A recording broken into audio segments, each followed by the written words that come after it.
Só então introduzindo hoje a gente vai ter um modelo um pouco diferente do tradicional. Hoje a gente vai ter um painel, né, uma roda de discussão. O tema do painel é como avaliar que meu modelo está pronto para a produção. Legal. Então podemos começar a passar a palavra para o Rafael. Legal. Obrigado, Marcelo, pessoal da organização do Meetup, por ter me convidado mais uma vez para mediar um painel aqui no Meetup do Nubank. Eu já estou virando mediador oficial, como a Tatiana falou algumas vezes, mas eu adoro fazer isso, então podem me chamar quando quiser. Eu vou pedir para os nossos convidados hoje se apresentarem primeiro. Então, falar um pouquinho da carreira, quem são, de onde vem, para onde vai, como se envolveu com data science, com modelagem, com esse mundo que a gente vai discutir hoje. E vamos começar. Eu não me preparei para saber qual era a ordem alfabética. Vamos começar com a Juliana. Legal, tá ótimo. Boa noite, pessoal. Prazer estar aqui com vocês para discutir essa noite. Bom, sou Juliana Simão, né? Eu originalmente sou graduada, tenho uma carreira aí já de mais de 10 anos nessas áreas de data science, e risco de modelos, né? Risco de crédito. Eu sou graduada em ciência da computação e mestre em ciência da computação também pela USP. Naquela época, assim, os modelos de machine learning, eles não estavam, a gente ainda não tinha todos esses mais modernos, né, todo esse desenvolvimento que a gente tem hoje. Então, lá na computação, a gente não via tanto, até tinha alguma coisa de inteligência artificial, mas a gente não entrava ainda em tantos detalhes nessa parte de modelagem estatística, né? Acabava sendo até mais na estatística do que na computação. E eu fui fazer meu mestrado em otimização combinatória, sempre gostei muito da parte de algoritmos, de análises. E chegou um momento que eu pensei, e agora? Será que eu continuo na carreira acadêmica? Vou, né, trabalhar fora da academia? Mas eu não queria exatamente trabalhar com engenharia de software, com tecnologia, né? Então, eu ainda não sabia exatamente o que fazer. E comecei, então, num programa de trainee do Citibank. E lá eu tive a oportunidade de passar por algumas áreas, e inclusive de passar por uma área da Credit Card, de modelagem de risco de crédito. Então, era justamente onde eles faziam os modelos para concessão de cartão de crédito, né? Isso foi lá em 2007, eu sou um pouquinho velha aqui. E aí, assim, me encantei, né? Vi que dava para usar dados, computação, algoritmos, né, análise para tomada de decisão, né, no mercado financeiro. Gostei bastante dessa área, então acabei voltando minha carreira para isso, para essa área. Fui para o Itaú, então comecei como data scientist, só que naquela época a gente usava muito mais regressão logística, né, modelos econométricos, tal, era um pouco diferente. Comecei fazendo modelo para risco de crédito, fiz um pouquinho de modelos para prevenção lavagem de dinheiro também. Passei por uma área de pesquisa e desenvolvimento, que a gente estudava metodologias diferentes, problemas de sensibilidade. Então, acho que eu consegui cobrir bastante coisa lá no Itaú. E, em algum momento, eu acabei fazendo essa migração para riscos, né? Que foi, assim, para a área de validação de modelos. Porque eu percebi assim que talvez fosse uma oportunidade também de influenciar um pouco mais no processo como um todo, né? Pensando na estrutura da organização. E aí foram vários anos no Itaú, depois eu fui para o HSBC, continuei entre riscos e modelagem, mas aí mais focada no desenvolvimento de modelos para a área de stress testing e provisões de crédito. E passei um tempo em Londres pelo HSBC também. E eu tinha um papel intermediário até entre o desenvolvimento, né, data science e riscos, porque eu ficava numa área que coordenava os desenvolvimentos ao longo das regiões. Então, eu também tinha esse papel um pouco de controle, né, que é da área de risco, de definir padrões, por exemplo, né? E aí eu vim para o Nubank na metade do ano passado, para começar a montar esse time de gestão de risco de modelos, né? Que era, apesar da gente fazer muita gestão de risco de modelos aqui no Nubank, com certeza, como eu venho descobrindo, mas a gente não tinha uma área separada para isso, né? Então, eu me juntei ao time do Nubank em meados do ano passado para começar a construir essa área. Então, acho que um resumo é isso. Legal, obrigado, Juliana. Vamos para o Flávio agora. Conta um pouquinho para a gente de onde você vem, como se envolveu com essa área e... e aí a gente vai entendendo melhor quem são as pessoas que a gente convidou aqui para falar do assunto. Tá bom. Primeiramente, queria agradecer a Daiane e o Nubank pelo convite, tá? Pela oportunidade de estar aqui hoje, poder dividir com vocês um pouco da minha experiência. Eu sou o Flávio, eu sou de Ribeirão Preto, né? Eu acabei indo para São Carlos fazer minha graduação em Física. Fiz minha graduação em Física pela USP, São Carlos, no IFISC. Depois acabei seguindo para o meu mestrado, também em Física, mas numa área mais experimental, trabalhando ali com lasers de femtosegundos, né? Tinha um projeto bastante legal de tentar transformar um material em diamante, né? Um grafite virar diamante, mas como a gente pode já imaginar, não deu certo, né? Não virou diamante, virou grafite mesmo. E aí, nesse meio tempo, eu acabei tendo uma certa incompatibilidade, né, com a academia, mas no estilo de pensar, no estilo de trabalhar, e eu queria uma coisa muito mais prática, né, uma coisa muito mais aplicada, uma coisa que eu queria ter um retorno rápido para a sociedade, né? Às vezes na academia nós fazemos, desenvolvemos nossos estudos e por algum motivo não acaba tendo uma utilidade rápida ou isso demora a acontecer. E ali eu vi a necessidade que precisava sair, acabei migrando para a área de ciência de dados, né, migrando entre aspas, né, porque durante a graduação e mestrado a gente já trabalha com modelagem, análise de dados, uma criação de uma versão crítica, né, sobre os dados, sobre a ciência, e eu acabei me alocando, né, me descobrindo como cientista de dados. Fiz alguns cursos durante o caminho, na Udacity, né, fui construindo a minha carreira. E atualmente eu sou cientista de dados no Hospital Israelita Albert Einstein, né? Estou ali já vai fazer 1 ano e 6 meses mais ou menos. Ali então, a gente utiliza modelos de machine learning, deep learning, no contexto da saúde, da medicina, né? Justamente para poder trazer isso para a sociedade, melhorar a qualidade de vida do paciente, que é muito importante, diminuir a dor dele, né? Preservar o paciente. Então, ali, também eu me descobri um apaixonado pela área de saúde, né? E nesse meio tempo, né, eu dei início ao meu doutorado também, do ICMC, na USP de São Carlos, mas agora focado na área, mais na parte de ciência de dados, né? Utilizando ali redes complexas, também no contexto da saúde.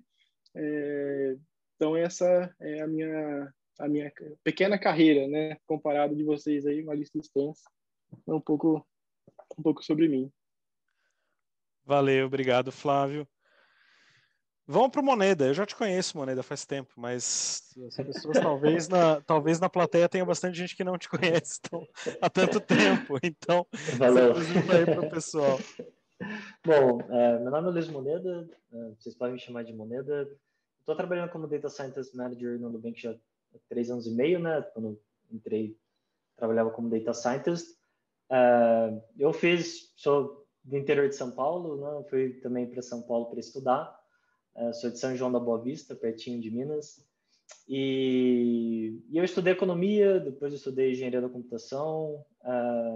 Fiquei ali uma fase meio em dúvida sobre o que eu faria, né? Com tudo isso que eu aprendi. Até que eu, né, fiz o curso do Angel, né, do Coursera, e aí juntou um monte de coisa que eu gostava, eu fiquei curioso pelo nome de aprendizado de máquina, mas aí no começo de regressão logística, eu falei, mas eu já conheço isso. E aí depois foi indo para um lado que eu já não conhecia tão bem, mas juntou um monte de coisa que eu gostava, de algoritmo, do que eu gostava da economia, também de estatística. E aí que eu segui depois desse curso, eu nunca mais larguei e fiquei na área. E bom, passei, né, por outra empresa antes de ir para o Nubank, trabalhando com Data Science. Desde que eu entrei no Nubank, eu passei a me interessar muito sobre a parte de validação de modelo, porque no Nubank já, quando eu entrei, existia um processo, né, com algum rigor já existiu o que a gente chama de Model Deck hoje, né, que é uma documentação do modelo ali que você está basicamente convencendo as pessoas de que o seu modelo funciona. Então, eu achei super legal, né? Um monte de coisas que eu não fazia, né? Na minha caixinha de ferramenta ali de Data Science, desenvolver modelo. E cada vez mais a gente foi descobrindo e cavando mais e vendo outras formas de verificar se o modelo está funcionando e o que significa funcionar e o que exatamente a gente queria saber sobre o modelo para sentir confortável sobre ele. Eu cheguei até a fazer a apresentação no Meetup sobre como validar modelos e validação de modelos, que eu falei sobre um monte de coisa que eu aprendi no Nubank. E cheguei a apresentar também no PAP sobre esse assunto. Então, é um assunto que eu gosto muito. Fiquei super feliz de ter sido chamado para fazer parte dessa mesa aqui. Valeu pelo convite. Para você está no mudo. Estava no mudo. Valeu, Moneda, brigadão. Agora vamos falar com o Rafael, meu xará. E aí, Rafael? Opa, tranquilo? Então, meu nome é Rafael, sou formado em Ciência da Computação, formei em 2009 na UNB, Universidade de Brasília. Eu comecei nessa área de machine learning, inteligência artificial, etc., através de processamento de imagens e visão computacional. Então, você já tinha os métodos clássicos lá, os algoritmos clássicos para resolver problemas relacionados a processamento de imagens e visão computacional, mas aí com machine learning, inteligência artificial, deep learning principalmente, nessas duas, teve uma melhora significativa nos problemas que esses campos já buscavam resolver, né? E foi por lá que eu conheci a inteligência artificial, participei de um grupo de pesquisa no meu último ano da universidade, que acabou vendendo um artigo em uma conferência internacional de processamento de imagens, a ICIP, e eu entrei no Nubank em outubro de 2019, então 1 ano e uns 5 meses aí, né? Sou Machine Learning Engineer, não sei se eu comentei isso no começo, trabalhando em fraude, e acho que é isso. Valeu, Rafael. E agora, para finalizar nossa rodada de apresentação, Samara. Boa noite. Boa noite a todo mundo. Obrigada primeiro pelo convite. Fiquei bem feliz quando a Cíntia veio me convidar a participar. Meu nome é Samara, eu sou aqui do Rio. O meu background é de estatística e ciências atuariais. Eu fiz as 2 graduações, terminei em 2011, já tem um tempinho. E eu trabalhei, antes de trabalhar como cientista de dados, eu trabalhei como atuária, então na parte de cálculo de reservas atuariais, né, para a empresa segurar os beneficiários.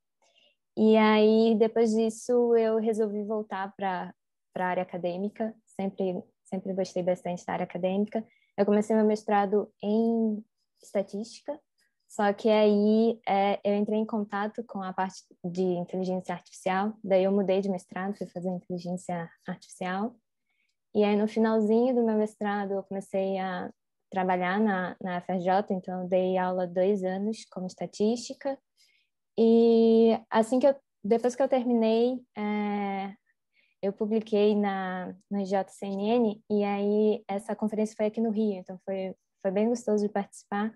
E aí lá eu vi que várias empresas estavam entrando em contato com as pessoas. Eu falei assim, caramba, né? Existe essa ligação muito grande entre a academia e o mercado dentro dessa área, né, de ciências de dados. E aí eu resolvi olhar um pouquinho mais para esse ponto. Aí fiz alguns cursos, né? Fiz o Udacity.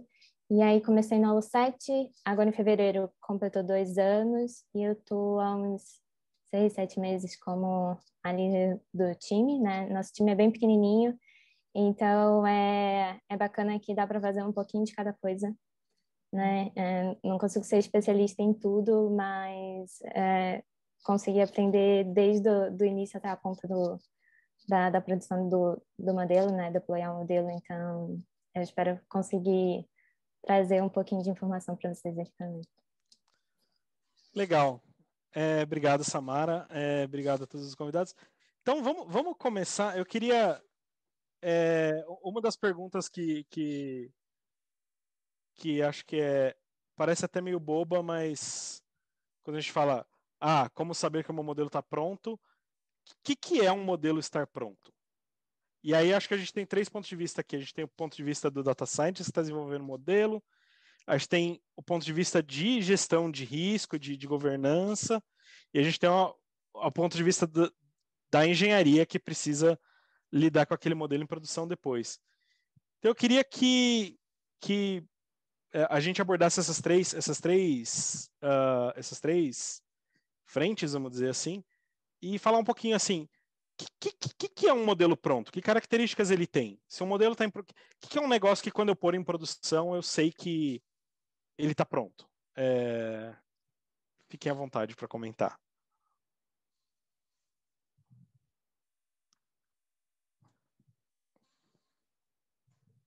Um de cada vez. Bom, eu posso começar então. Vai lá, Moneda. Bom, tem várias coisas nessa frase, né? Eu acho que a primeira vez que eu diria que como data scientist que está responsável por resolver um problema, o primeiro momento que eu sinto o modelo está pronto, que não é quando ele está pronto, na verdade, é quando eu sinto alívio de que eu encontrei a forma como usar e que eu estou resolvendo o problema, sabe? Quando você abaixa a ansiedade de funciona, eu vou conseguir, eu encontrei uma solução, eu encontrei um caminho. Esse para mim, é quando a minha ansiedade baixa e eu penso, tá pronto, daqui para frente é só fazer tudo direitinho, é só botar em produção, né? Tipo, não é só, tem a maior parte do trabalho, mas ao menos você sabe que a solução está ali. Então, e isso faz, né, toda a parte que, inclusive, quando, né, a gente pega um trabalho para resolver, a gente joga muita coisa para frente, né, muita dessa coisa de, vou fazer feature selection, vou fazer feature engineering, essas coisas são um pouco mais automáticas e deixa meio que só uma caixa meio vazia ali no meio, né, do modelo e tenta ir de ponta a ponta, e aí quando bate lá no final da ponta e aplica no problema e vê que está resolvendo, aí eu digo, digamos, o design da minha solução está pronto nesse momento. Aí depois, né, tem toda a parte de, agora eu preciso fazer uma boa solução, né, que tem esse design, né, tipo, sei lá, eu entendo que um carro resolve meu problema, mas agora eu preciso ter certeza que eu vou ter um bom carro para conseguir andar. E aí que é uma parte de fazer direitinho o modelo, de seguir aí umas boas práticas de fazer feature selection e tomar o cuidado ali na parte da modelagem, fazer a modelagem bem feitinha. E que aí eu diria que é um outro passo de tá pronto. Uma outra pessoa vai pensar e falar que tá pronto, mas também ainda não está pronto. O próximo passo, né, bem em alto nível as coisas, né, seria quando você colocou em produção, né, e conseguiu, bom, agora isso está pronto para ser utilizado. E eu acho que ali entre a produção e tomada de decisão também tem esse alinhamento com todo mundo que está em volta do problema, do entendimento, da segurança, sobre eu estou botando aquilo em produção e aquilo vai continuar funcionando, que aí que seria o último tá pronto. Então para mim tem vários tá prontos que você fala e que te aliviam, né, no meio do processo, e que eu imagino que a gente vai entrar nos detalhes desses tá prontos ao longo, mas para mim no alto nível é mais ou menos isso. Legal. E Juliana, e do ponto de vista de governança, onde que assim, vamos dizer, do lado do data scientist, a gente como o Moneda falou, a gente construiu uma solução, a gente tem mais ou menos a arquitetura do modelo que vai funcionar, aí depois a gente tem, poxa, legal, eu iterei sobre essa arquitetura e consegui uma performance boa, tá tudo alinhado, legal, consegui botar um modelo de produção.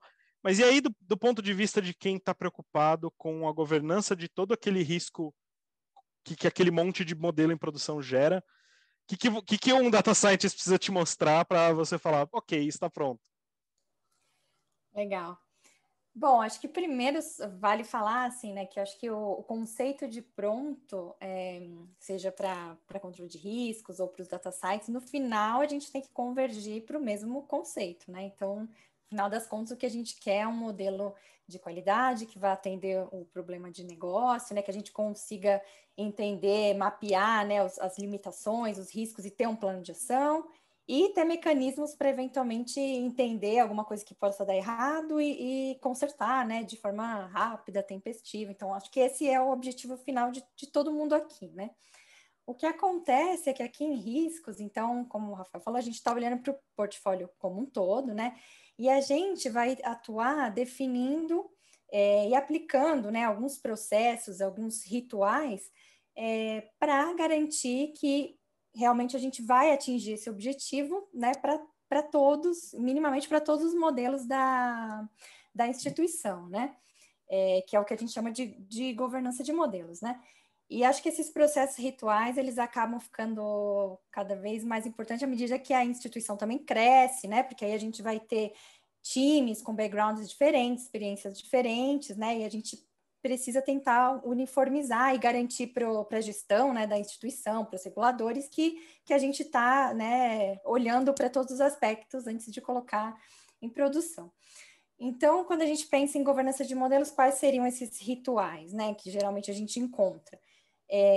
A gente vai pedir, né, que antes de você colocar esse modelo para rodar, primeiro esse modelo tem que estar no inventário da instituição, porque a gente precisa conhecer quais são os nossos modelos, né, e que tipo de decisão que eles estão tomando, quem são as pessoas relacionadas, né, que podem ajudar a corrigir qualquer tipo de problema, e também isso nos ajuda a ter visibilidade do todo e até definir estratégias para priorizar, né, qual que é o modelo de maior risco, menor risco. Então, inventário seria um primeiro ponto.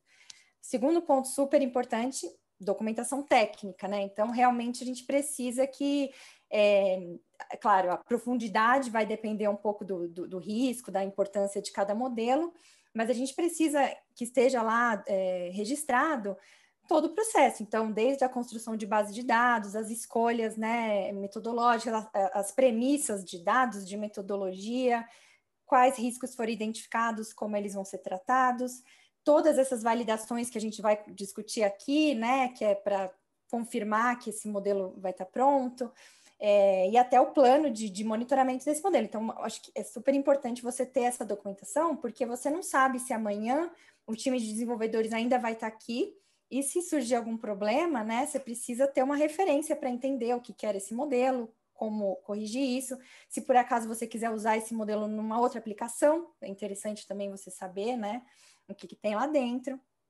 Então, documentação seria o segundo. O terceiro é algum ritual de revisão do modelo, né? Então, dado que a gente trabalha com muitos dados e com problemas tem muita complexidade, né, no que a gente faz, muitos detalhes. Então, boas práticas, assim, e até a experiência mostra que para a gente conseguir, né, processos mais maduros e menos erros, no final das contas, é interessante que tenha algum tipo de revisão. Então, pode ser, por exemplo, uma revisão por um time par, né? Uma revisão por alguém que não esteve diretamente envolvido no desenvolvimento, para auxiliar a identificar pontos cegos, por exemplo, alguma coisa que passou despercebida, ou até para trazer uma experiência de um outro projeto, né, para esse projeto, uma lição aprendida. Então, tem rituais, por exemplo, vai depender, né, de cada instituição, dos processos, mas você pode ter uma revisão por pares. Aqui no Nubank a gente tem esse conceito do design review, né, que é bastante interativo, você convida outros data science, pessoal de riscos, né, e pessoas de negócio para discutir um pouco as soluções que estão sendo propostas, né, e como resolver alguns problemas. E para alguns modelos talvez mais materiais, ou até em instituições financeiras, né, quando a gente usa esses modelos para algum reporte regulatório, cálculo de capital, alguma coisa relacionada com balanço, o regulador ele até pede para a gente ter uma revisão por um time independente, né? Que é, por exemplo, o meu time aqui de gestão de risco de modelo tem um papel também de fazer uma revisão, né? De alguns tipos de modelos também. Então, falamos inventário, documentação, revisão, aprovação. Então, acho que é bastante importante ter os tomadores de decisão, né, mais sênior, compartilhando esse risco de colocar o modelo em produção, né?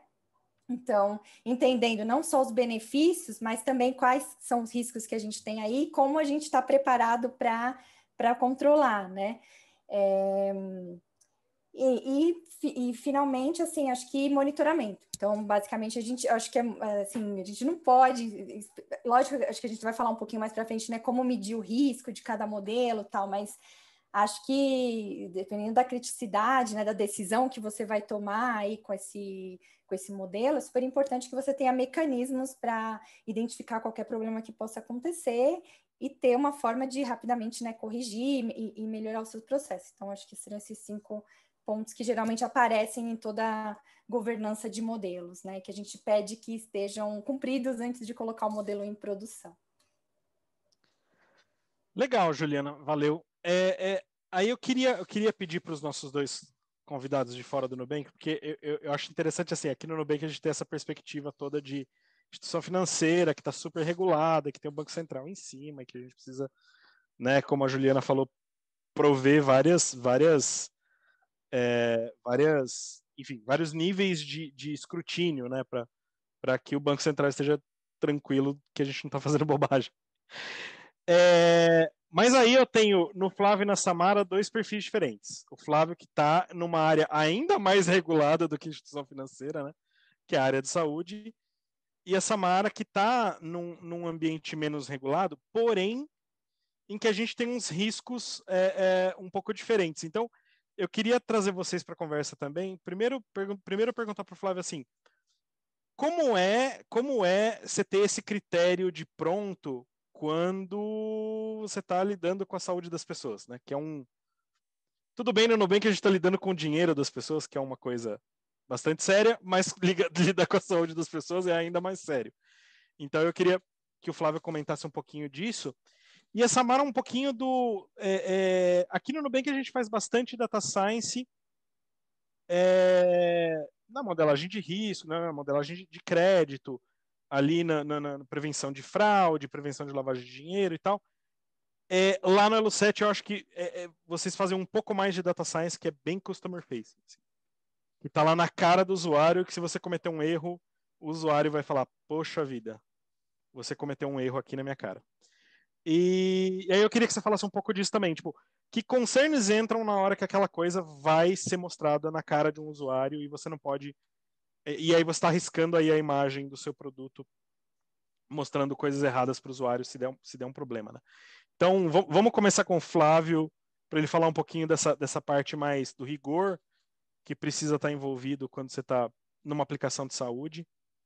E aí depois eu te chamo, Samara. Tá bom.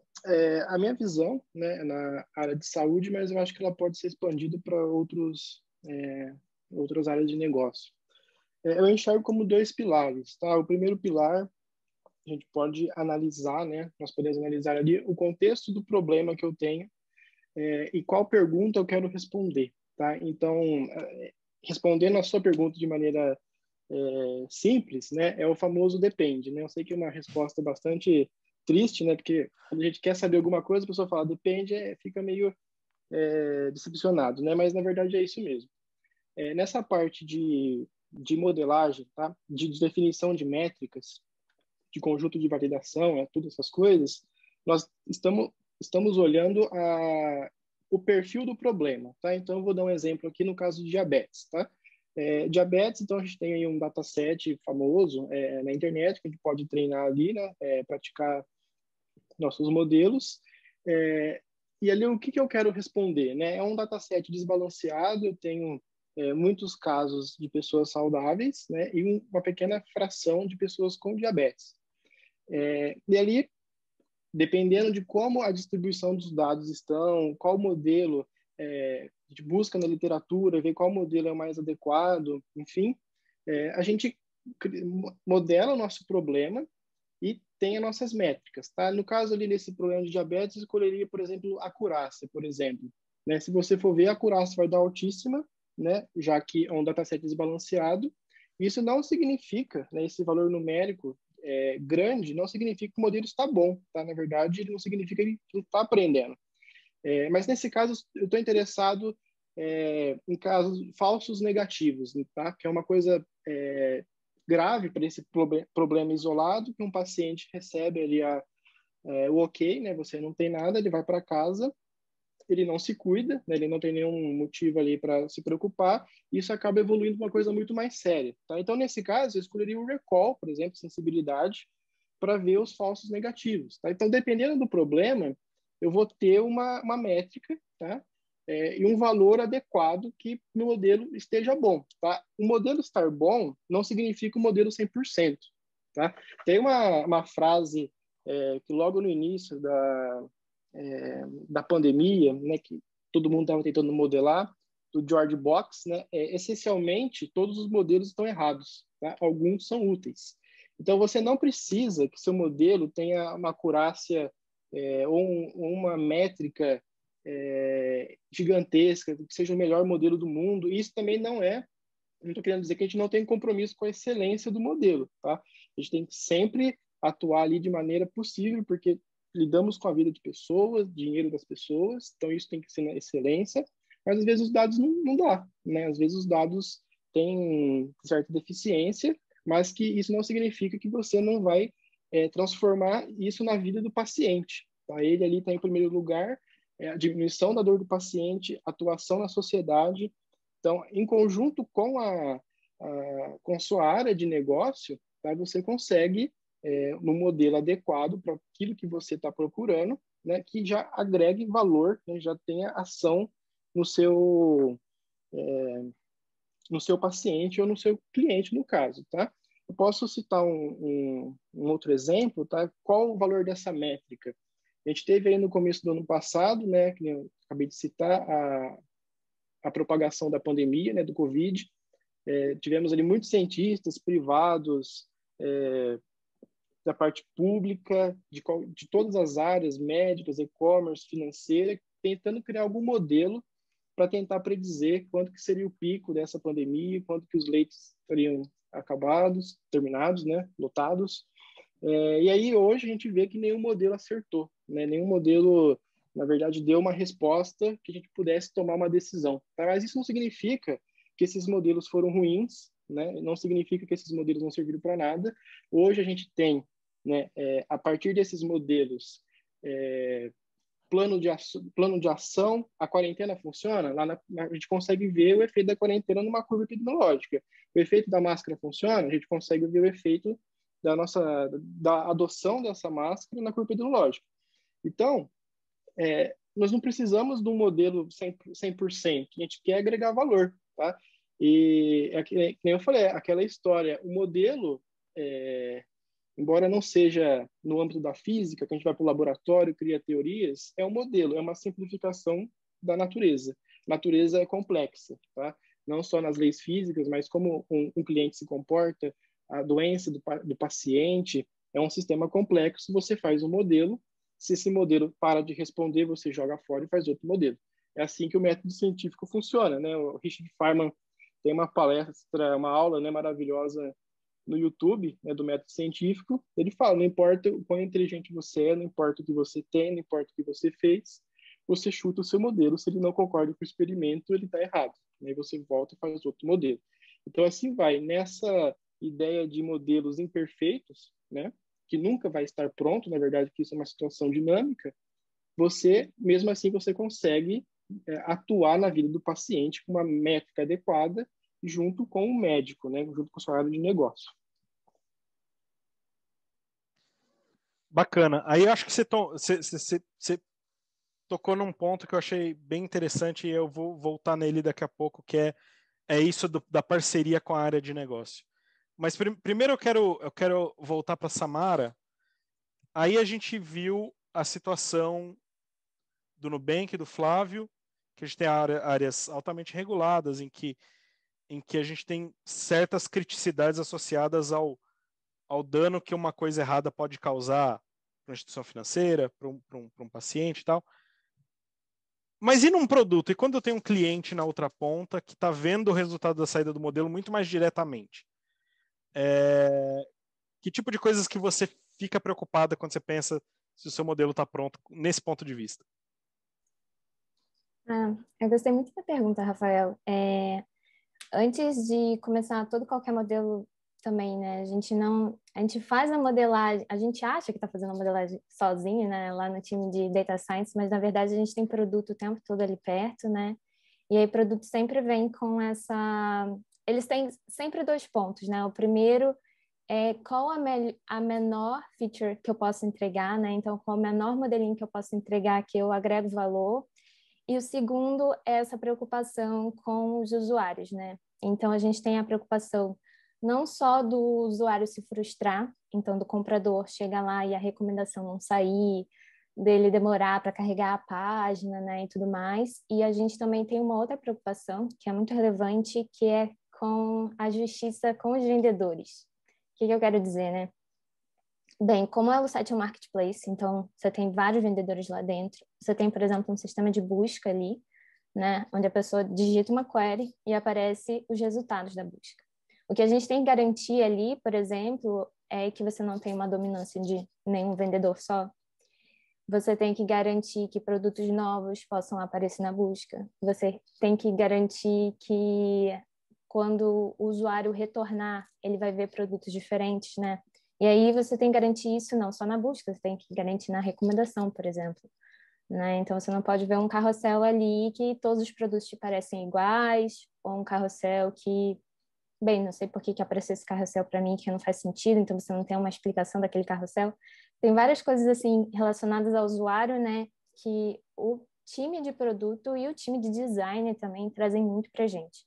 Então, sempre que a gente vai startar, né, um novo modelo, a gente tem que pensar nessas métricas mais técnicas, e aí vai muito nosso, né, de como a gente olha para o modelo, mas a gente também tem que pensar nessas métricas de negócio. E aí as métricas de negócio geralmente a gente não trabalha sozinho, né? A gente vê muitos insights de produto.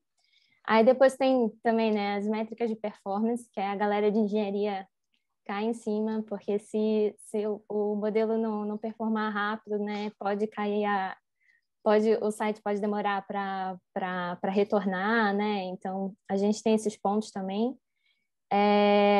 A gente tem os testes ABs que estão relacionados também à usabilidade do usuário.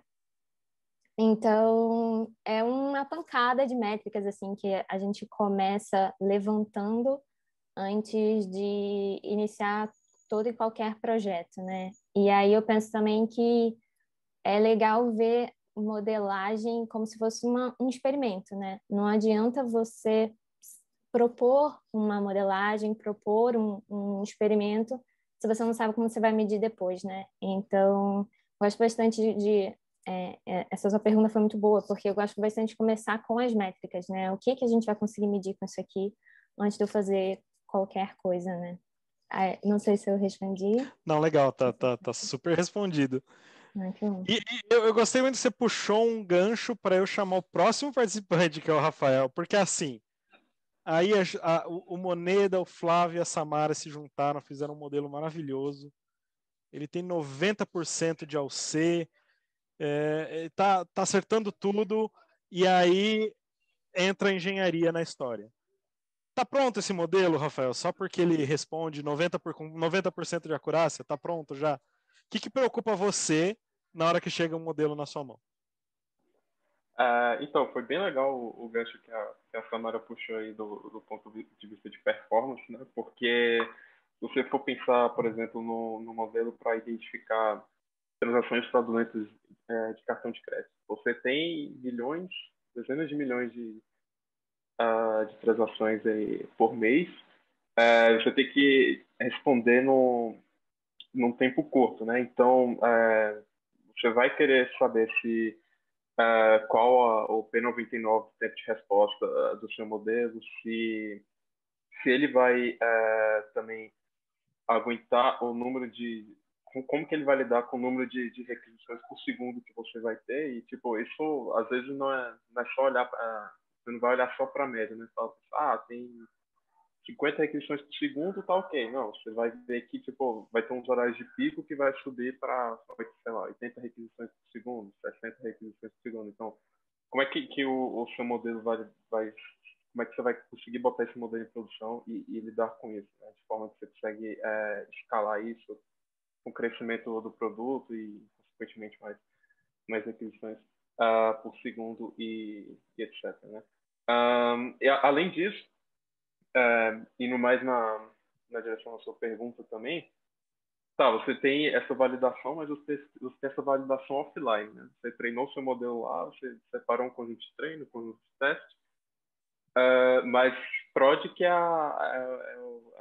de vera, né? De verdade. Como é que você vai lidar com esse modelo em prod? E aí é importante você saber primeiro você ter o que o pessoal tocou aí, né? Você ter todos os monitoramentos de features, monitoramentos de performance, porque você tem que conseguir separar, isolar bugs de engenharia de performance do modelo. Então, vamos supor que seu modelo tem uma feature lá, e aí como ele vai tomar decisões em real time, por exemplo, o caso que a Samara falou aí, pode ser que uma dos serviços, ou o que quer que seja que esteja fornecendo esse feature, esteja com algum problema que não foi identificado quando você treinou e validou o seu modelo. Mas aí, do nada, uma feature, pode ser que uma feature do site muda, o significado de, sei lá, de um botão mude, e aí você vai começar a ver uma degradação na performance do modelo, abaixo do esperado. Então, você vai ter que saber lidar com esses problemas que podem chegar a ocorrer, principalmente em features. E isso não só para esse caso de que seja mais de uma feature que está quebrando, né? Mas você tem que verificar também, por exemplo, você treinou seu modelo, mas seria bom verificar se uma das features, quantos % delas são diferentes de novo, porque pode ser que isso passe despercebido durante o treino, e quando você voltar em prod, você vai ver que na verdade, quase sempre essa feature é nula. Então, tem toda essa consistência das features, você vê se todas as features que o seu modelo precisa, se em prod a semântica delas se mantém, se nenhuma delas tem nenhum tipo de problema. Tem essa questão da performance também, tempo de resposta, carga. E com todos esses monitoramentos, você tem que conseguir facilmente triangular qualquer tipo de problema e identificar qualquer problema que possa ocorrer com o modelo em relação à performance. Bacana, valeu, Rafael. Vamos começar a olhar um pouquinho para as perguntas que a plateia está fazendo. Acho que aqui tem uma aqui que ela é feita com bastante frequência nesse contexto, eu acho. Em que momentos, vou tentar traduzir aqui a pergunta por uma versão um pouco mais curta. Em que momentos a gente pode ter uma necessidade de explicabilidade melhor de um modelo, em que isso, vamos dizer, impacta nessa decisão se o modelo está pronto ou não, porque a gente vai ter que mostrar os resultados desse modelo para bastante gente, para gente que não é data scientist, para gente que é de negócio e tal. E aí, em que momento a gente tem que fazer esse balanço de explicabilidade das saídas ou das decisões de um modelo em relação ao poder daquele modelo de ter uma acurácia maior, de ter uma capacidade de responder corretamente com maior precisão. Existem casos em que você vai fazer esse sacrifício para diminuir ali o poder de acerto do modelo para aumentar a explicabilidade dele, porque aquela decisão é muito crítica, por exemplo. E aí eu abro para todo mundo responder se quiser. Bom, acho que eu posso falar um pouco dessa parte. A explicabilidade do modelo, ela tem um papel fundamental que a gente não fica só atrelado à resposta, ao output do modelo, né? Do sim ou não, 0 e 1. Você, por exemplo, chegar para um paciente, né, e falar assim, daqui 30 dias você vai ser reinternado devido a uma cirurgia que você fez, algum procedimento. Aí ele fala, nossa, mas eu estou bem, né, eu não tenho nada. Então, como é que daqui 30 dias eu vou voltar aqui, né? E aquele paciente que ele já está bastante debilitado fala assim, amanhã ele vai sair daqui, mas você fala, como que ele vai sair daqui amanhã? Então, isso são algumas visões matadoras para o modelo, tá? Isso gera descredibilidade do modelo, se você ali não souber dar uma explicabilidade, né, para ele, né? Mas isso não significa, por exemplo, a gente podemos utilizar o SHAP, por exemplo, para ver qual features tem o maior peso naquele output, tá? Isso também não significa que a causa daquele problema, né, ou a causa da diabetes, por exemplo, é aquela filter que realmente faz isso, né? Tem no mesmo a ideia de correlação não implica causalidade, né? Então, assim, mas é um suporte, tá? É um meio de você montar a cultura de dados, tá? Isso também é novo, tá? Tanto para a sociedade, para o leigo, até para a área médica, tá? Alguns gestores. Então, tudo isso é novo, tá? Então, você dá uma explicação, né? Você mostrar ali como que o modelo está se comportando, isso é fundamental. Por exemplo, também há um raio-x, né, do tórax para tentar detectar ali algum possível câncer no pulmão, né? É difícil você falar assim, essa pessoa tem um tumor, simplesmente um 0 e 1, tá? Se você não conseguir mostrar na radiografia, por exemplo, né, um heatmap da localização onde esse possível câncer está, né, você gera disponibilidade no modelo. Então, isso também faz parte, não só o valor numérico da validação, mas o tanto que você consegue ter uma confiança a mais nesse algoritmo, né? Nossa, bem interessante você ter levantado isso, Flávio. Assim, vivendo no mundo que eu vivo, né, que não é o de saúde, a gente pensa assim, o modelo tem que ser explicável porque o meu gestor vai aprovar ele e eu preciso que ele entenda. O modelo de crédito tem que ser explicável porque eu tenho que ser capaz de explicar para o cliente por que ele não foi aprovado para um empréstimo, por exemplo.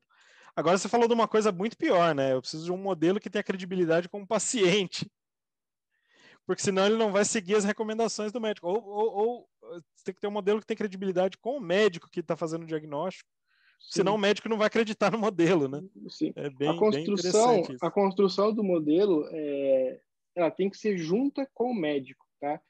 Não são coisas separadas, né? Quando a gente olha um paper assim, a gente é trivial, né? Tem os dados aqui, saiu sim ou não. Não, na verdade é construído um corpo gigantesco, tá? Junto com o médico para orientação da regra de negócio, explicar o que cada variável, como que funciona, tá? Então é uma parceria, tá? É uma ferramenta.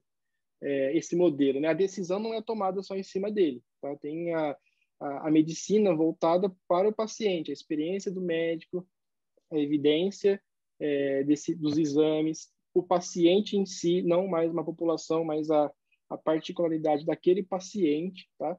Então, é um conjunto, né, um arcabouço de ferramentas que se juntam para tomar a melhor decisão para o paciente. Bacana, bacana. A gente tem uma outra pergunta aqui da plateia, que é bem legal. O que acontece quando eu tenho um ambiente que muda no tempo ou um comportamento dos agentes que mudam no tempo e aí eu posso confiar que o Moneda tem ótimas respostas para isso, porque é justamente o nosso mundo, né, um mundo de crédito em que o comportamento das pessoas tem uma pandemia de uma hora para outra, o comportamento das pessoas muda, tem, né, o seu produto crescendo, né, o comportamento das pessoas muda. E aí, mas e também no mundo da Samara, também no mundo do Rafael ali, como isso impacta do ponto de vista de engenharia, também no ponto de vista da Juliana, o que isso implica do ponto de vista da governança, um ambiente que muda com o tempo, clientes que mudam de comportamento com o tempo. Fiquem à vontade para comentar, gente. Tá, eu vou começar respondendo essa. Bom, na real, assim, isso é o que todo mundo enfrenta numa aplicação, né, no mundo real de machine learning. Quando, né, eu fiz essa apresentação sobre validação, eu acho que esse era um dos temas centrais, né, porque a teoria do aprendizado está toda em você aprender, né, numa distribuição conjunta e aplicar numa amostra aleatória dessa mesma distribuição, que é o que todos nós respeitamos no dia zero como data scientist, né? Assim, quando a gente começa a aplicar em produção, já não é mais a mesma distribuição. Só que aí, assim, errado todos nós estaremos quanto a isso, né? Então, isso já está dado como certo. Aí entra o quanto você deve se preocupar com isso no caso da sua aplicação, né? Então, você consegue ter alguma noção de quão importante é. Uma das coisas mais básicas que a gente faz é validar modelos no tempo, né? Então, a gente esquece toda aquela coisa que a gente faz de random né, de random split, né, um split aleatório dos dados, né, misturando tudo e pegando uma amostra aleatória para fazer um teste, e começa a cortá-los no tempo, né? Então você pega dados do passado para prever o futuro, que é o que todo mundo quer, né? Ninguém quer prever um evento aleatório do passado treinando com um evento aleatório do futuro. Então essa seria uma das coisas mais básicas, né, que a gente começa para fazer sobre isso. Então, mesmo que tenha tido uma mudança, né, entre o período de treino e esse outro período que você cortou, você começa a conseguir dizer, tá, vai ter uma queda, mas tem uma queda que eu aceito. Mas tá bom, ainda assim é um período que você tem dados anotados, né? E você tem a performance. Aí depois vem quando você de fato bota em produção. Aí você pensa, bom, como que eu sei que ainda está sob controle? Muitas coisas podem mudar quando os dados, né? Quando o programa vai para produção. Você pode ter uma mudança na distribuição da entrada, né? Muitas vezes a gente fala que o mix mudou. Então, não é que, vamos dizer, para clientes que estão aplicando para o Nubank para o cartão de crédito, não é que novas pessoas, tipo, clientes diferentes estão aplicando, só é que a proporção entre os tipos de clientes mudou, né? Então, mudaram. Então, no Nubank, você pode imaginar que a tendência foi que cada vez pessoas mais velhas começaram a aplicar o Nubank, porque no começo, empresas de tecnologia, com smartphone, etc., o público era muito jovem. Então, ele foi mudando. Em algum momento, isso pode ter sido um shift de uma população que a gente não conhecia, e a partir depois de um tempo, que você conhece já a população, né, mais velha, passa talvez só a ser uma mudança no balanço, né? Então, só que o que isso causa? Então, pode ser que você tenha validado o seu modelo enquanto você estava desenvolvendo numa determinada proporção de população e você falou, tá, se a gente faz uma política com esse corte, com esse mix de pessoas que aplicam, essa política ela tem uma determinada lucratividade, digamos. A partir do momento que você muda o balanço das pessoas que você vai vendo, muda isso, né? Então, pode ser que seu modelo tenha uma performance melhor ou pior numa região das pessoas ou uma outra parte da sua distribuição de dados. Então, ainda assim, o seu modelo está ajustado para aquela mudança, para aquela mudança de ambiente em produção. O que vai mudar é a proporção de pessoas que chegaram e talvez você precise ajustar a expectativa das pessoas sobre o que esperar, né? Você fala, sobre esse caso eu ia muito bem, mas começou a aparecer menos desse caso e mais no outro que eu não ia tão bem. Então, no geral, o meu modelo vai ficar pior. Mas não que ele não tenha aprendido isso, mas é que realmente está indo para uma região que o problema é mais difícil. Só que tem outras mudanças também. Você pode ter uma mudança de conceito, que é uma coisa muito mais problemática, né? Que o significado daquelas variáveis em relação ao fenômeno que você está prevendo mudou, né? Então, a distribuição do target, né, da variável alvo, dado alguma parte da entrada, está mudando o que significa, né, ter um bom score de crédito, ter um score de crédito ruim. Então, imagina, na pandemia, quem tinha, né, muito famoso o score de crédito da Serasa, da Boa Vista, o risco que sempre foi associado com quem, sei lá, era Boa Vista 900, na pandemia talvez mude, né? Você está num ambiente diferente, não significa mais que na média aquelas pessoas vão ter aquele risco. Muito provavelmente o risco vai aumentar e você mudou o conceito, e você treinou um modelo que estava contando com conceitos estáveis. E aí você tem coisas que você consegue fazer para monitorar, mesmo que você não tenha labels ainda para essas pessoas que estão chegando, né? Uma das coisas que você pode fazer é tentar monitorar o conceito em relação à distribuição de algumas variáveis importantes, uma em relação à outra. Então, se você tem uma variável muito importante, digamos, como é a score de Serasa e Boa Vista, etc., né, para crédito, você pode ver como que está o comportamento de alguma outra variável importante para aquele mesmo quantio, né? Então, você fala, como que está a distribuição das outras variáveis para quem é entre Serasa 900 e Serasa 1000, para quem é 800 e 900. E em períodos estáveis, né, ela vai seguir estável. Em período que os conceitos começam a mudar, a relação entre uma variável e outra também muda. Não é só em relação em cada variável e o fenômeno que é o target, que é o que você não tem. Então, essa é uma forma de que você consegue monitorar a mudança de conceito também e ver se as coisas estão mudando. Outra coisa que também dá para fazer seria que você tenha um período, né, de treino e depois que passa um pouquinho o período de treino, você pode treinar com os períodos de produção, né? E aí você consegue fazer um classificador para distinguir se aquele exemplo é de treino ou se aquele exemplo é de produção. Então, se o seu classificador consegue distinguir muito bem, isso é porque as coisas mudaram muito. Ele consegue dizer que um exemplo não faz parte do treino só olhando para a distribuição dos dados. Então, se você mantém esse classificador tentando distinguir ali entre treino e produção, quanto melhor ele performa, mais a sua distribuição tá saindo do que você teve no treino, e mais provável é que você esteja na hora de retreinar o seu modelo, porque as coisas mudaram muito. Então, é difícil, é uma coisa que você tem que aceitar que vai acontecer. Como eu disse, tem coisas que você faz durante o desenvolvimento do modelo para ter certeza que, ao menos ali, próximo do período que você vai fazer o deploy, você tem uma esperança ali de que vai funcionar. E você também tem outras coisas que você faz que você monitora para ver o quão longe do período de treino elas vão ficar, para saber se você precisa se preocupar ou não. Lógico que você também acompanha a performance do modelo sempre que possível. Como a gente trabalha com crédito, é sempre demorado, às vezes, para ver o efeito, né? Porque demora um tempo até que você tenha uma maturidade de comportamento de crédito. Você tem comportamentos que são mais curtos, mas eles são já, por natureza, menos estáveis, é mais difícil de ver as coisas.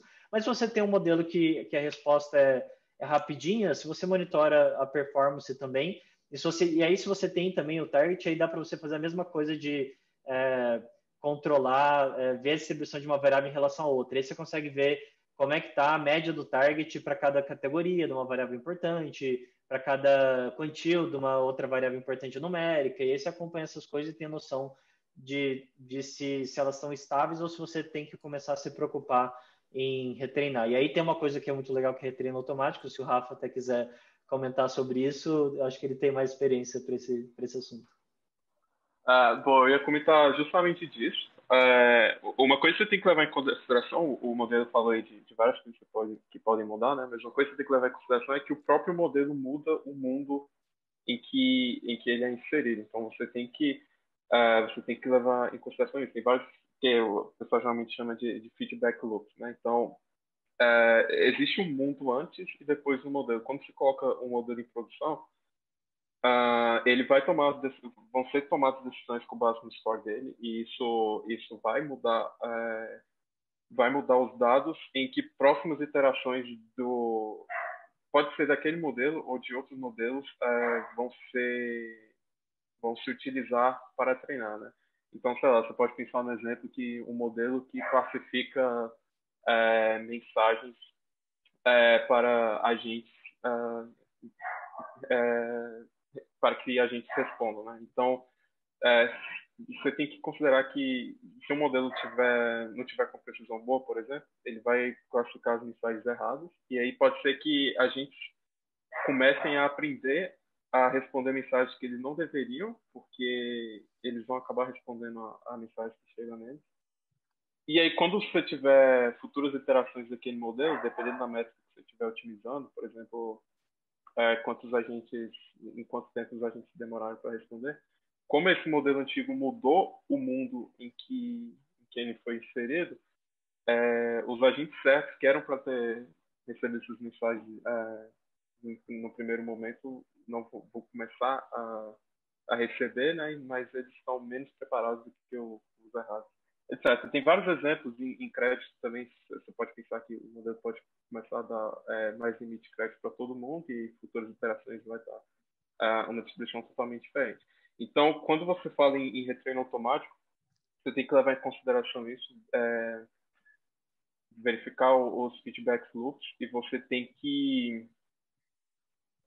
que pensar em toda uma pipeline, né, todo um processo em que você vai conseguir fazer retreino automático, né? Frequência, se você vai atualizar thresholds baseado no score do modelo, como é que você vai atualizar esses thresholds quando tiver um retreino, tome mais cuidado com feedback loops, mas o retreino automático seria assim, uma forma de você lidar com, principalmente nesses ambientes adversariais, como fraude, por exemplo, lidar com essa mudança de comportamento ao longo do tempo.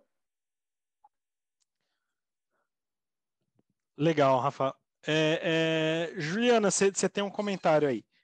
Eu tô vendo sua mãozinha levantada.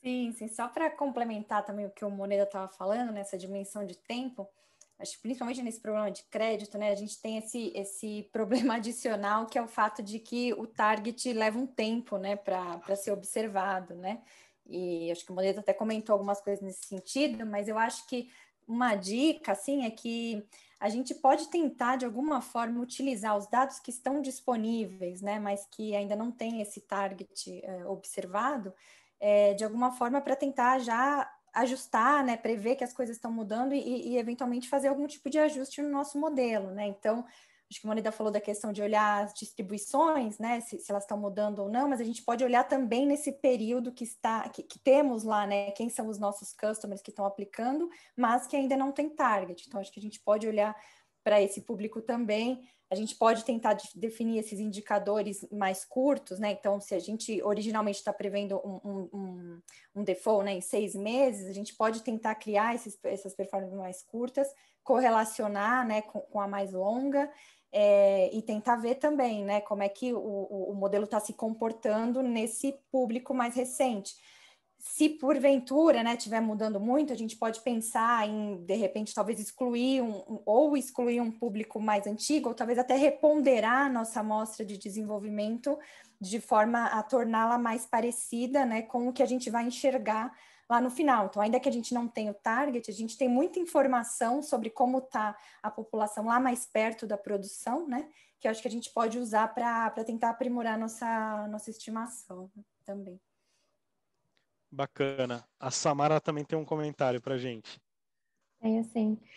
Eu tenho mania de fazer isso. Eu esqueci de desmutar e perdi o time da pergunta anterior, que eu só queria Não, colocar. imagina. Pode falar da pergunta anterior, não tem problema. Tá, era sobre explicabilidade, né? E eu acho que é um ponto importante de explicabilidade. Meio que você traz um pouco a responsabilidade, né, daquilo que você está colocando, né? Então, a explicabilidade, ela ajuda você a identificar um dos pontos que são os mais complicados em machine learning, que é a parte do viés, né? Então, você vai ter viés na seleção da amostra, você vai ter viés em como você coloca o modelo, em como o modelo que você escolhe, né? Porque você vai colocar o modelo que você conhece, não é exatamente você vai colocar todos, né? E eu acho que essa parte da explicabilidade é muito importante exatamente para poder tirar o viés também que você pode inserir, imputar sem querer na parte da validação, né? Então, eu acho que esse ponto de explicabilidade é um mundo à parte. Daria todo um novo meetup, mas não queria deixar de apontar isso. E quanto ao modelo ao longo do tempo, né, que foi um ponto que você levantou no início, Rafael, tipo, de você ter contato ali com o usuário, né, e para a gente a melhor coisa que acontece é você observar o modelo ao longo do tempo, né, porque você recebe feedback do usuário diretamente ali, né, do clique em algum produto, do clique em alguma recomendação, né, então eu acho que você monitorar aquelas métricas que você definiu lá no início, né, do seu planejamento, junto com a equipe de produto e de design, e acompanhar essas métricas e ter esse modelo que é retreinado em alguns instantes de tempo após esse deploy de produção, ele é muito importante porque ele te traz esse retorno. Não que você vai colocar um modelo de reinforcement learning, não estou falando isso, mas você pode usar features que são de feedbacks para tunar o modelo, né? Então, dentro da Lucet, a gente sempre trabalha começando com um modelo um pouco menorzinho, né? Até para ver a iteração do usuário, porque é o que a gente tem mais medo de frustrar. E aí, depois que você tem esse feedback do usuário, você consegue aprimorar o modelo. Então, para a gente, essa validação ao longo do tempo é extremamente importante também. Legal. Samara, deixa eu aproveitar e puxar um gancho de uma coisa que o Rafael falou, porque eu acho que no mundo que você trabalha isso é bem importante, que é esse negócio do modelo mudar o mundo, né? Impactar o mundo onde ele é deployado, né? Uhum. Conta pra gente um pouquinho assim, não sei se isso tem tanto a ver com o assunto, mas já aproveitando que você está aqui, que esse assunto foi mencionado, ali quando você põe uma recomendação no ar, você basicamente está colocando os produtos na cara do usuário e você claramente vai mudar o comportamento. Aliás, é isso que você quer mudar o comportamento dos usuários. E aí, como lidar com isso, né? Quando essa mudança no comportamento, quando esse drift de conceitos, como como o Moneda falou, é causado pelo seu próprio modelo, né? Como separar isso? Depois para você treinar o próximo modelo e tal. Legal. Esse é um ponto bem importante. Então, quando você... Realmente, é um ponto de atenção você esperar que o seu modelo vai mudar o comportamento do usuário, porque a ideia é essa. Então, dentro de todo e qualquer modelo que você coloca, que o usuário interage com você de forma muito dinâmica, né? É importante que você leve em consideração tanto aquele trade-off que a gente sempre fala do exploration e exploitation, né? Então, você tanto pode levar em consideração aquilo que o seu modelo está te trazendo de feedback, né? Que, por exemplo, no caso de recomendação, é você priorizar o gosto do seu cliente, né? E tentar personalizar a experiência dele. Mas, ao mesmo tempo, você tem que lembrar que se você só se mantiver naquela personalização, então, naquele mundo que o modelo foi criando para o usuário, você acaba meio que esquecendo de mostrar para ele outras coisas que ele poderia estar num processo de exploração também e conhecer. Então, por exemplo, dentro do Elo7, como a gente tem muitos vendedores, né, a ideia é que o usuário não fique só olhando para um tipo de produto, né? Às vezes ele nem conhece, ele não sabe que aquele tipo de produto está ali, e aí parte do nosso empenho é em mostrar isso. Então, essa parte de ponderar entre o explorar e o exploration e exploitation, porque se você traduzir é totalmente uma coisa. Esse é um problema sério, essas duas palavras têm a mesma tradução. A gente tenta e não consegue, né? Eu acho que essa parte é importante colocar em todo e qualquer modelo, né? Legal. Ainda mais quando você entra nessa parte de personalização. Legal. Bacana. Moneda, você tinha uma coisa para comentar também, né? Você quer voltar? Rapidinho, tipo, ainda sobre essa parte, né, do modelo modificar o mundo, uma das coisas que faz parte também desse meu modelo está pronto, é você certificar de que você não vai estragar os dados para os modelos futuros e que você está preparado, que isso faz parte da solução atual. Então, sempre que você, né, toma uma ação A, né, isso você deixa de tomar qualquer outra ação, né, em relação àquele cliente, aquele caso, etc. E aí, quando você faz isso, pode ser que depois, quando você vai fazer um backtest, né, quando você olha para trás para o que aconteceu no passado, você não consegue avaliar como seria se eu tivesse feito B para aquele usuário, como seria se eu tivesse feito C. Então, uma coisa que a gente sempre fala é que todo modelo, toda decisão, ela já tem que ir para a produção com algum contrafactual para que a gente consiga avaliar aquele modelo, né? Então, se você sempre, né, no caso de aprovação, né, se você sempre aprova aquele tipo de cliente, você sabe como é rejeitá-lo, né, porque você sabe como ele fez, mas você não sabe dos que você rejeita, como que seria se você tivesse aprovado. No aumento de limite, né, como que se comportariam as pessoas que você nunca dá limite, né, se você desse um aumento de limite. Então, tem esse feedback loop, né, que o Rafa falou, e isso atrapalha tanto o treinamento de modelos futuros, quanto dizer que aquele seu modelo que está em produção, que você está monitorando a performance, está funcionando ou não, porque você não está desafiando o modelo, e você não consegue dizer se as decisões que ele não tomou foram de fato acertadas, porque você não conseguiu ver qual que foi o resultado delas. Então, né, o que o modelo faz é o que a gente, né, chama de factual, que é o que gera o dado que a gente consegue ver, mas às vezes o factual fica viesado. E aí, o que a gente precisa fazer para conseguir continuar avaliando modelos, fazer backtest e treinar modelos futuros é criar esse contrafactual que eventualmente desobedecer o modelo algumas vezes, para que, né, tá ligado com o que o Rafa falou e também com o que a Samara falou. Então, isso é importante tanto para criar, validar, monitorar, enfim. É uma parte bem crítica, na real. Legal. Gente, vamos puxar mais algumas perguntas aqui do nosso Q&A. Eu tenho uma pergunta aqui que é direta para o Flávio. Do ponto de vista técnico, a acurácia dos modelos é um fator decisório para a implantação? Como funciona a aprovação e governança de modelos lá no Einstein? Eu não sei se você pode falar mais dos detalhes de como funciona a aprovação e governança,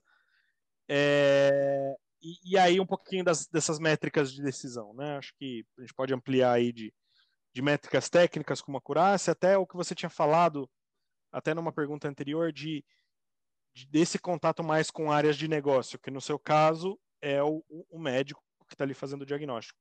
Né? Como essas métricas são escolhidas no caso de vocês, né? E como funciona essa aprovação e governança dos modelos? Tá. A primeira parte, a questão da acurácia, que voltando aqui do início, né, depende, né?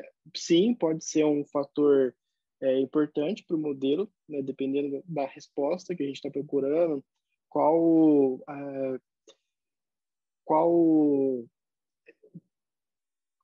problema médico, no caso, a gente está trabalhando, né? O que a gente quer evitar ali para sempre melhorar ali a qualidade de vida, né, do paciente. Então, depende, tá? Pode ser sim uma boa métrica, mas vai depender mesmo do que você quer responder, tá? Pode ser a curva ROC, a sensibilidade, especificidade, vai depender mesmo do problema que a gente está trabalhando. A questão da governança não é a minha área de atuação, tá? Mas o que eu posso adiantar é que essa parte de governança de modelos, né, governança de dados é uma área extremamente fundamental para a construção do seu modelo, porque ali você cria fluxos, né, padrões de tratamento de dados, de como uma maneira mais organizada de você construir o seu modelo. Então, isso facilita muito em algum determinado ponto, né? E cuidar do paciente também não é somente você dar uma resposta, né? Não é o físico, não é só o biológico, mas também está na privacidade do paciente, né? De como a gente consegue zelar ele, né? Então, é mais nesse contexto mesmo da questão da governança.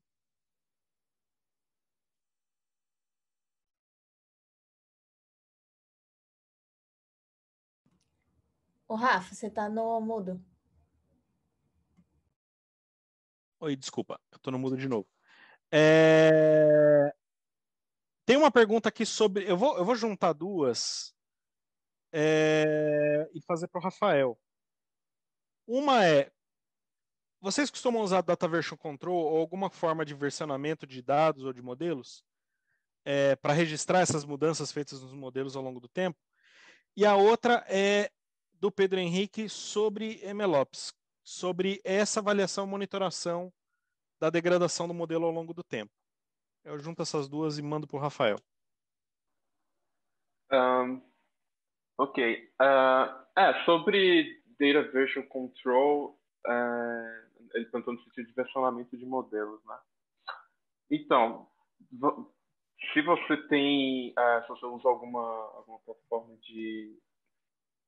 alguma ferramenta de controle de código, como GitHub, por exemplo, uma forma de você fazer esse versionamento de modelos poderia ser através do GitHub. Mas em um cenário de retreino automático, por exemplo, você provavelmente gostaria de fazer um log e que você guardaria informações de quando cada retreino for feito, né? Se você não está mudando a major version de um modelo, vamos dizer assim. E sobre a degradação de performance ao longo do tempo, isso vai depender muito de para quais métricas o seu modelo foi otimizado e quais as métricas de negócio você está impactando com o modelo, né? Então, por exemplo, vamos supor que um modelo foi otimizado para Precision Recall.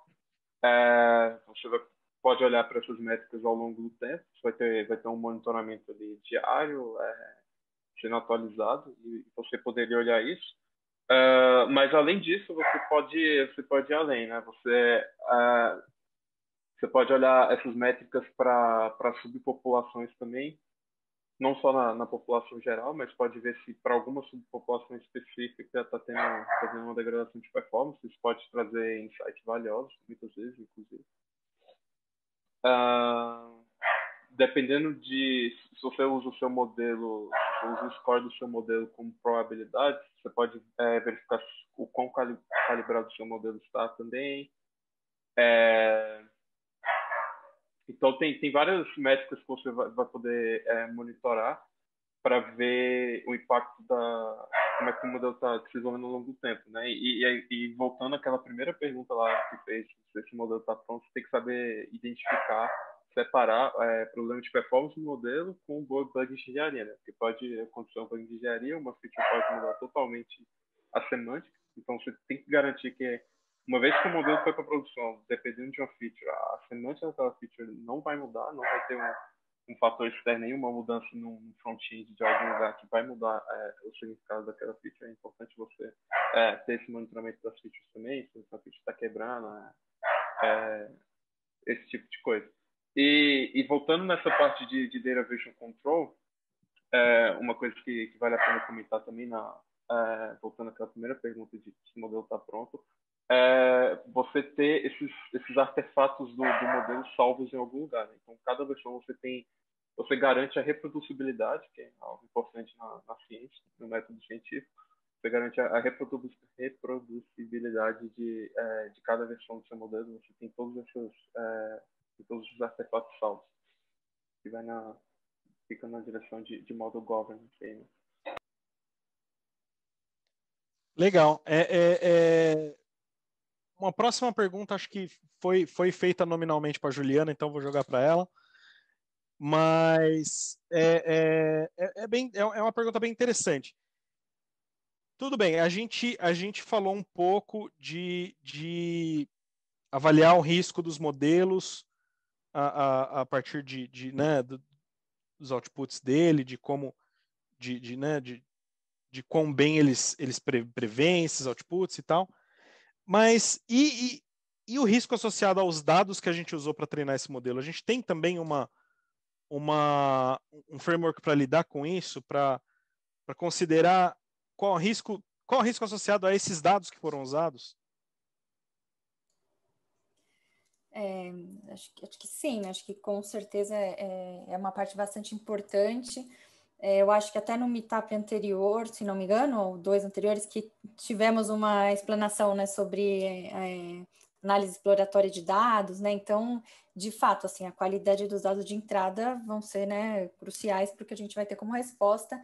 Então, pensando, acho que assim, porque quando a gente pensa nessas revisões independentes, né, que a área de risco vai fazer, o tipo de análise acaba sendo até parecido com as análises que precisam ser feitas lá durante o desenvolvimento, né? A gente vai tentar refazer para ver se não escapou nada, tal, mas que tipo de análise, né? Então, por exemplo, se a gente tem nulos, né, missings, então uma variável que para alguns clientes a gente não conhece a informação. Então, é interessante acompanhar esse percentual de missings ao longo do tempo, né, para entender se isso foi mudando, se esse missing tem uma explicação, né, ou ele é uma coisa aleatória, porque se for uma coisa aleatória ou que vai mudando ao longo do tempo, o nosso modelo pode aprender errado, né? Ele pode aprender que existe uma relação lá entre esse público com a falta de que não tem a informação, né? E a variável resposta, mas que na verdade não vai se sustentar lá depois da produção, né? Por exemplo, se esse bug for corrigido, né? Então, acho que uma das coisas importantes é olhar distribuição e missing das variáveis, sempre pensando nessa questão temporal, né, ao longo do tempo dentro da nossa amostra, né, a gente sempre vai ter uma série de cohorts aí, então acho que isso é uma coisa importante da gente analisar. Também, assim, a base de treino, o Rafael comentou da parte de reproducibilidade do modelo, né, da gente, quão importante é você ter os dados que foram utilizados armazenados, e aí você entender essa base de treino também, ela vai ser crucial depois para o seu monitoramento, né? Porque como é que você vai perceber se o modelo está desviando, se você pode ter uma perda de performance no futuro, você começa a perceber se a distribuição das suas variáveis for diferente do que você viu lá no desenvolvimento. Então, quando você faz uma análise de um modelo que já está em produção, né? Você vai analisar o output, mas você também vai comparar os dados que estão entrando com os dados que foram originalmente utilizados no modelo, né?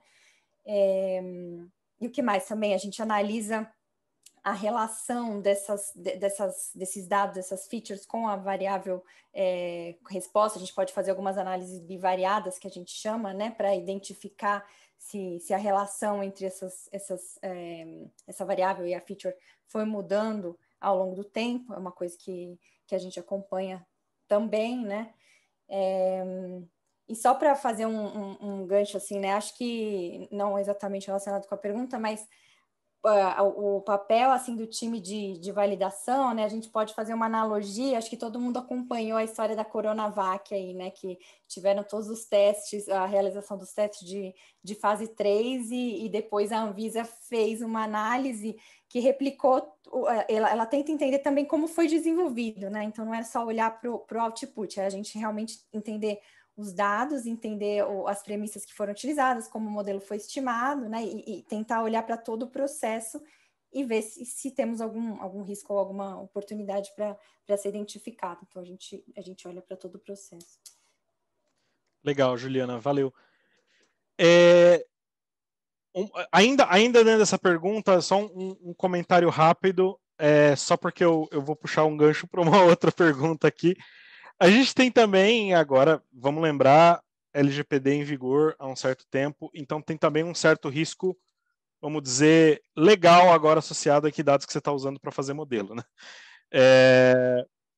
E um desses riscos é a questão, né, de que os dados não podem ser usados de forma preconceituosa. E aí eu quero linkar aqui com a pergunta... deixa eu achar sua pergunta. Aqui, cadê? Por vezes os modelos embutem vieses preconceituosos. A pergunta do Vinícius. Vinícius, essa pergunta vai ser respondida no Meetup de março. Vai ser sobre esse exato assunto.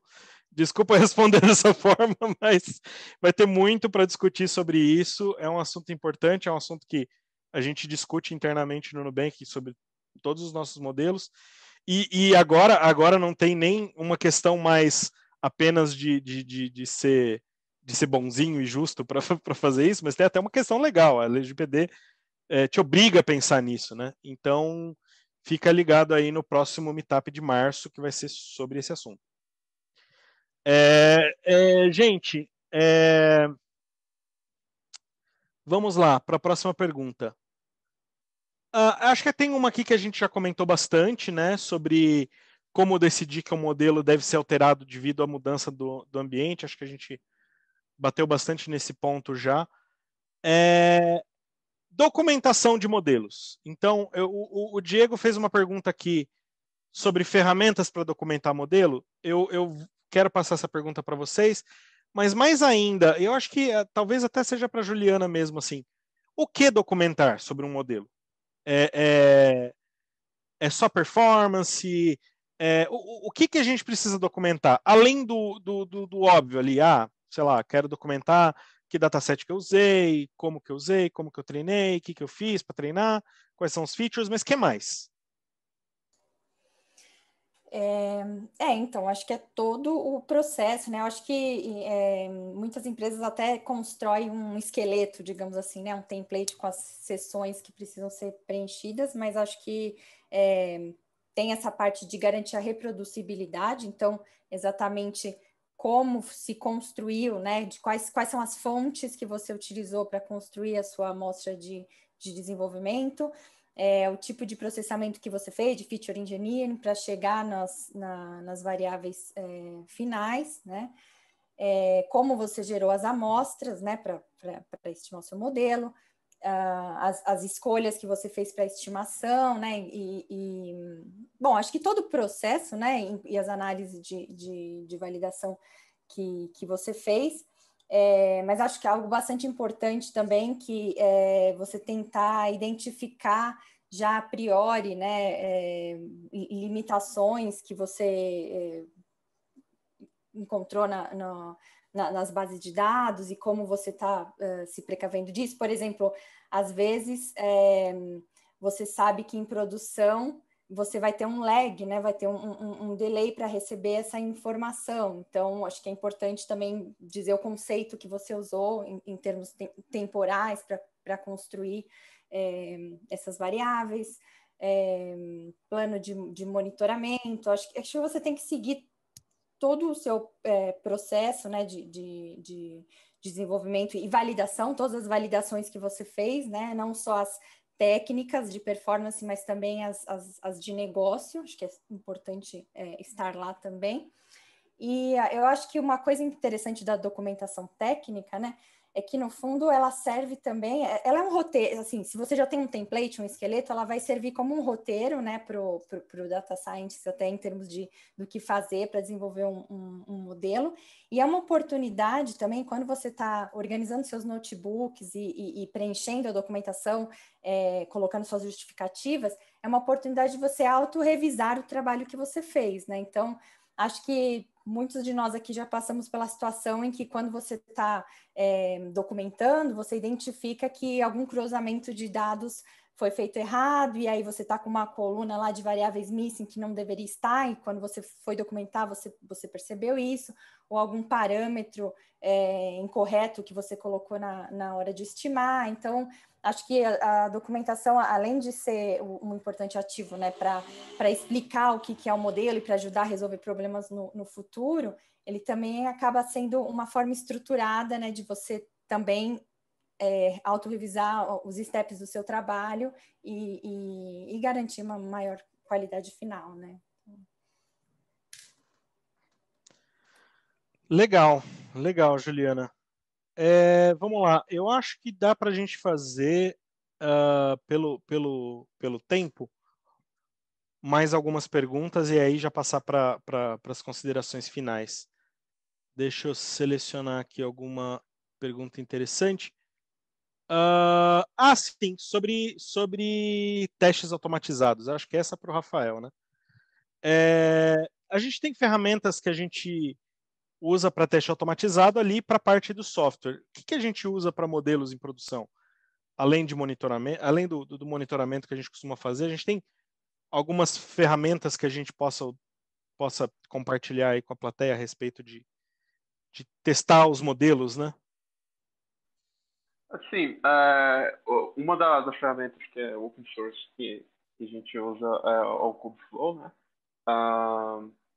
Que é basicamente, ele é dedicado para fazer deployment de workflows de machine learning no Kubernetes de uma maneira simples e escalável. Então, para pipelines de treino de modelo, retreino, etc. Ele é muito bom.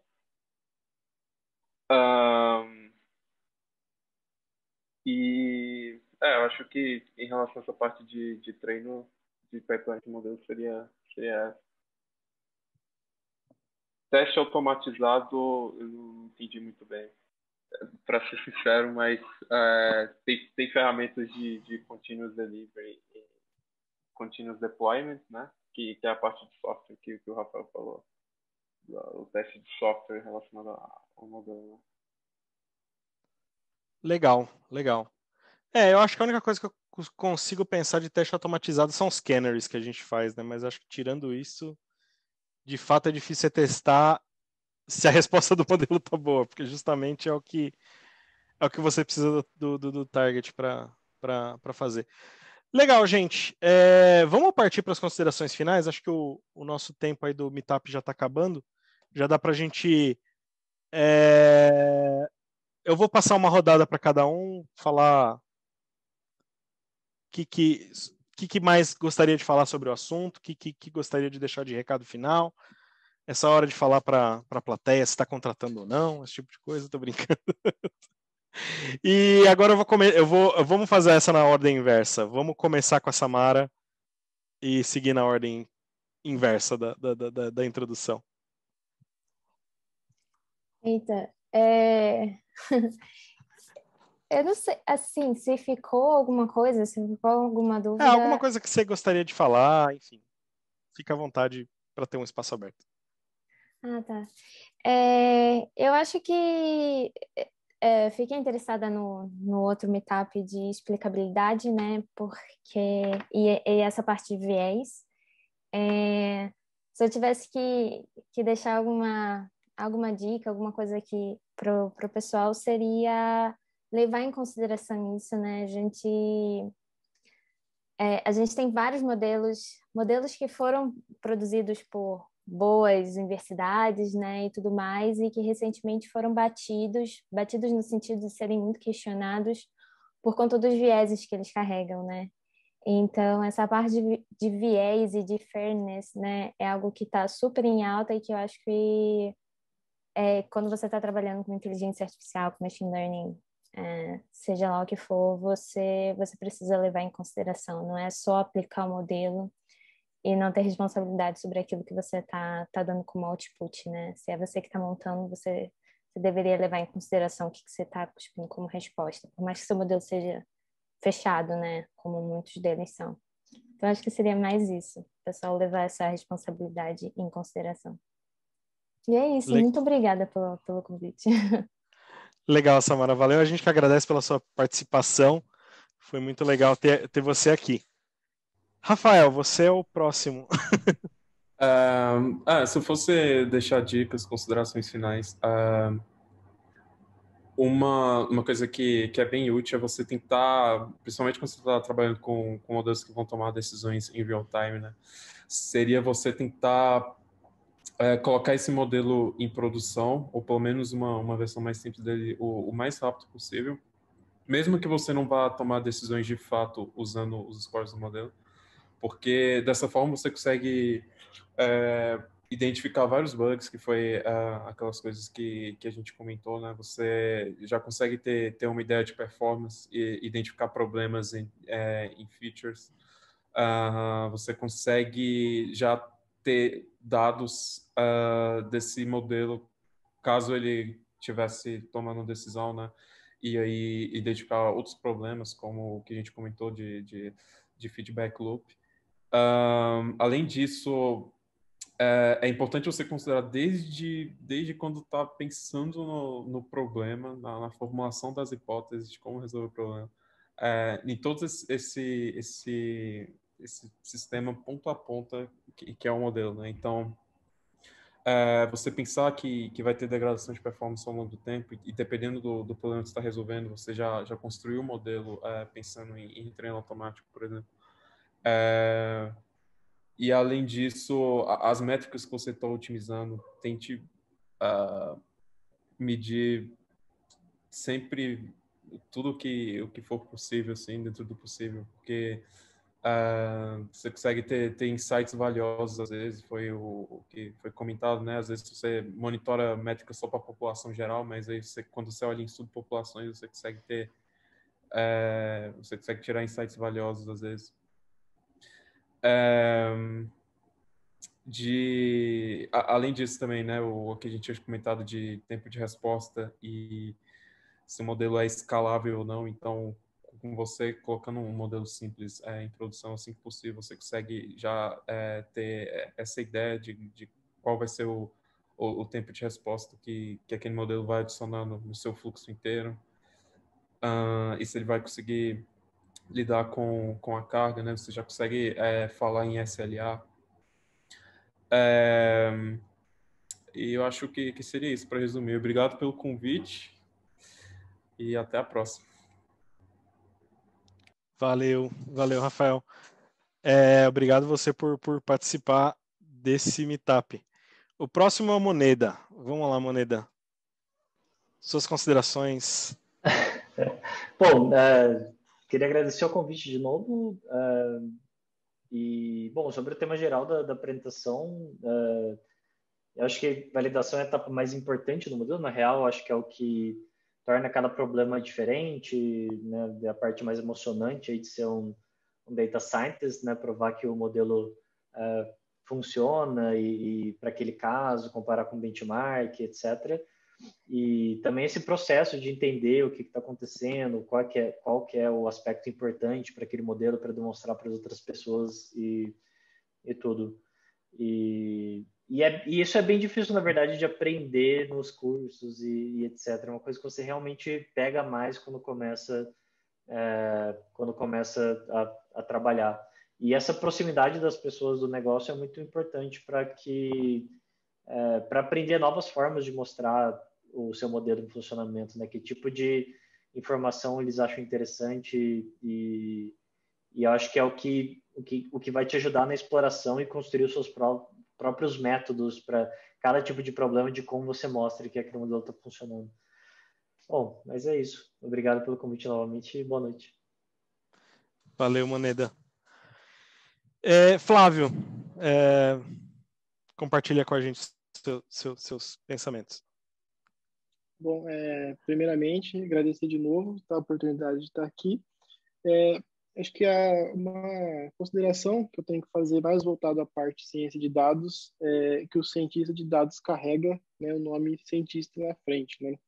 Então, tá antenado com a questão da modelagem, né, que existem, né, modelos imperfeitos, mas isso não significa que eles não agreguem valor, tá? Que isso não pode ser utilizado para mudar tanto na questão do paciente, tá? De diminuir a dor do paciente, mas também no âmbito da população, de desenvolver produtos melhores, de dar mais conforto. E também, que nem o Moreira falou, muita coisa a gente só aprende ali na prática, né? Não, a questão de cursos é fundamental, mas somente você colocando a mão na massa, você vendo os principais problemas, né? Lembrando sempre também que a construção da solução não se faz sozinho, são vários profissionais, analistas de dados, cientistas, engenheiros, tudo para montar a esteira de produção, né? E lembrando também da questão da validação, né? É importante aquilo que a gente deseja no final, mas é sempre alinhado com a área de negócio, né? Ver o que realmente a gente consegue mudar, atuar na vida do paciente e do cliente. Valeu, Flávio. E Juliana, você ficou por último. Sim, não, obrigada também pelo convite, um prazer estar aqui discutindo com vocês. Acho que vou puxar um pouco a sardinha, né, para o meu lado aqui de gestão de riscos, governança. Então, acho que a experiência mostra que eu recomendo, assim, vocês definirem, né, tentarem definir processos mínimos a serem seguidos. Por exemplo, que tipo de validação mínima vocês consideram importante, pensando na parte técnica, na parte de negócios, né, a serem seguidos por todos os modelos.